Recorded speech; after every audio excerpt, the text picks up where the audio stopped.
कि शिवजी ने बनाई खीर। शिवपुर नाम के एक गांव में दीनानाथ नाम का एक गरीब ब्राह्मण रहता था। वह भगवान शिव का परम भक्त था, किंतु गरीब होने के कारण उसे शिव मंदिर में जाने की इजाजत नहीं थी। गांव के बड़े सेठ गरीबों को अपने सामने तुच्छ समझते थे, इसीलिए मंदिर में केवल अमीर लोगों को ही जाने की आज्ञा थी। हे शिव शंकर, गांव में आपका इतना सुंदर मंदिर है, परंतु गांव के सेठ हमें मंदिर में प्रवेश ही नहीं करने देते। कब तक प्रभु हम आपके मंदिर के दर्शन के लिए प्रतीक्षा में रहेंगे? कुछ कीजिए प्रभु, कोई चमत्कार कीजिए ताकि हम गरीबों को भी आपके मंदिर में प्रवेश मिल सके। दीनानाथ जी, हमारे लिए होली क्या दिवाली क्या, हम कौन सा मंदिरों की रौनक देखने जा रहे हैं। गांव के जमींदार हम गरीबों को तुच्छ समझते हैं, इसलिए हमने तो अब इस पर विचार करना ही बंद कर दिया है। किंतु मेरा मन कहता है एक न एक दिन हम सभी को शिव मंदिर में प्रवेश अवश्य मिलेगा। भगवान के घर देर हो सकती है, किंतु वो अंधेर कभी नहीं होने देंगे। वो हमारी परीक्षा ले रहे हैं, उन्होंने हमारे लिए अवश्य ही कुछ सोचा होगा। दीनानाथ जी, इसमें आपकी भी कोई गलती नहीं है। मुझे तो ऐसा लगता है कि ये सब बातें आप केवल अपने मन को हल्का करने के लिए बोलते हो, जबकि आप भी ये सब सच जानते हो कि अमीर सेठ हम गरीबों को मंदिर में प्रवेश तो क्या, मंदिर के सीढ़ियों पर भी खड़े नहीं होने देते। अच्छा, मैं चलता हूँ, राम राम। गांव वालों की बातें सुनकर दीनानाथ उदास हो जाते थे। उनका विश्वास डगमगाने लगता था, पर अपने भगवान शिव के लिए अटूट भक्ति और प्रेम से भरा उनका हृदय फिर से विश्वास उत्पन्न कर देता था। हे शिव शंकर, मेरे विश्वास को टूटने मत देना। मुझ पर और इस गांव पर अपनी कृपा रखना प्रभु। सावन का महीना प्रारंभ हुआ। गांव के शिव मंदिर को सजाया गया। गांव के अमीर भक्त रोज दर्शन के लिए आने लगे। सावन के प्रत्येक सोमवार को शिव मंदिर में खीर का प्रसाद बांटा जाता था। अमीर भक्त स्वादिष्ट खीर का आनंद लेते थे, पर गरीब भक्त दूर से ही ये नजारा देखते रहते थे। एक दिन, अरे जमींदार साहब, अरे ये गरीब बच्चे को किसने मंदिर के आंगन में प्रवेश दिया है? हटाइए इस भिखारी को यहाँ से। ओए, यहाँ अंदर कैसे आया तू? हैं? चल निकल बाहर, लगता है पिट कर ही जाएगा। वह बालक कोई और नहीं बल्कि दीनानाथ जी का बड़ा बेटा सोहन था। तब एक आदमी दीनानाथ जी को ये बात बताने दौड़ा। अरे दीनानाथ जी, अरे आपके बेटे सोहन को जमींदार साहब पीट रहे हैं। क्या? दीनानाथ और उनकी पत्नी शांति दौड़ते हुए मंदिर के द्वार पर पहुंचे। ए दीनानाथ, अपने बच्चों को हाथ में रहना सिखा। ये मंदिर अमीरों के लिए है, और ज्यादा ही तेरे बच्चों को खीर खाने का शौक है तो कहीं दूसरे गांव भेज दे, वहाँ शायद भिखारी बनकर इन्हें खीर नसीब हो जाए। किंतु यहाँ इस मंदिर में हमारे होते हुए तेरे जैसे गरीब परिवारों को अनुमति कभी नहीं मिलेगी, समझा? चल जा यहाँ से। देखा, ये फल दे रहे हैं शिव आपकी भक्ति का। आपको कितनी बार कहा है इनकी भक्ति करना छोड़ दीजिए। ये शिव केवल अमीर भक्तों के ही साथ हैं, हम जैसे गरीब भक्त इनके लिए कुछ नहीं। छोड़ दीजिए शिव भक्ति, मत लीजिए शिव का नाम।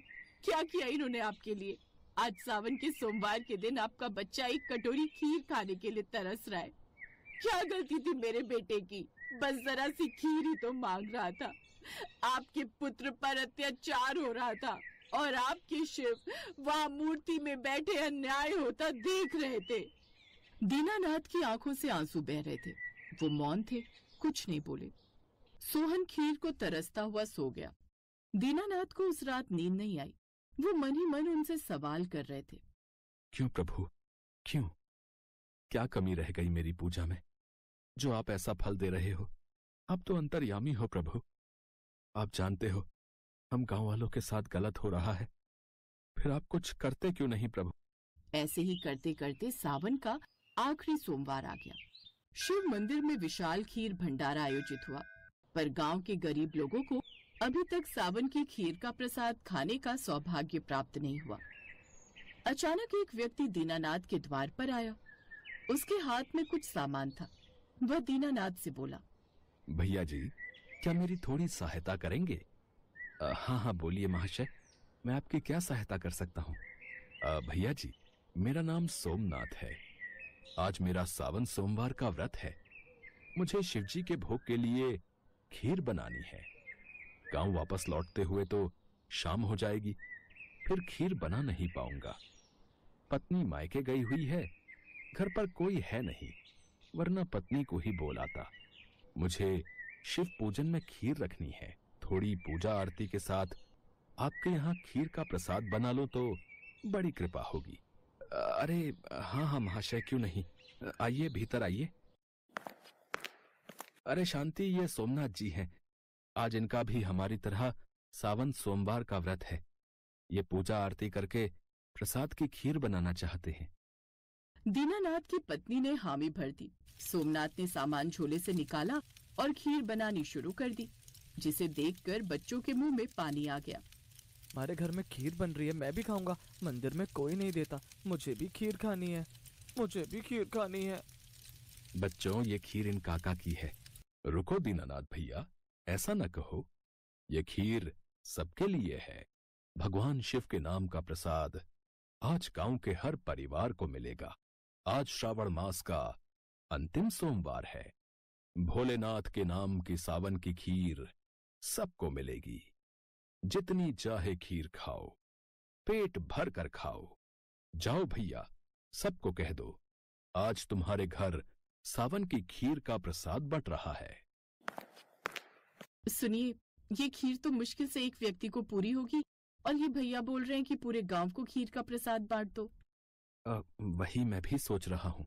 क्या सोच रहे हो भैया जी? जाओ जाओ, गांव वालों को न्योता दे दो। खीर का प्रसाद बंट रहा है, आकर ग्रहण करेंगे। मैंने शिव जी को भोग लगा दिया है।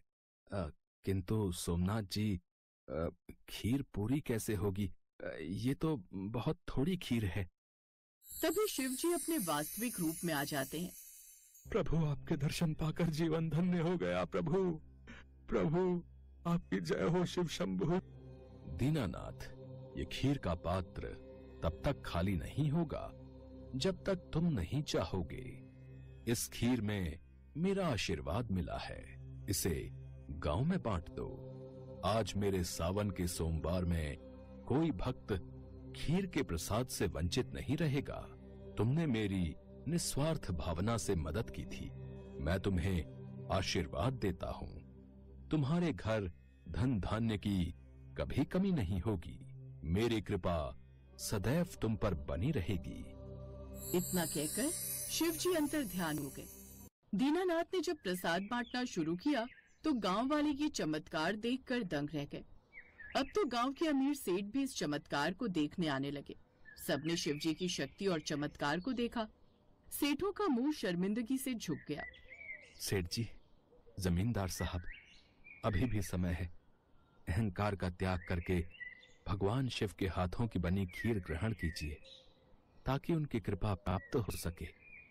दीनानाथ ने अमीर सेठों को भी खीर का प्रसाद दिया, क्योंकि वो जानता था कि भगवान के लिए सभी प्राणी एक समान हैं और भगवान के प्रसाद में कोई ऊंच नीच का भेदभाव नहीं होता। अमीर सेठों को ये बात थोड़ी देर में समझ आई। उस दिन के बाद शिव जी की कृपा से गांव में अमीरी गरीबी का भेदभाव मिट गया और शिव जी का मंदिर सदैव के लिए सभी भक्तों के लिए खुल गया।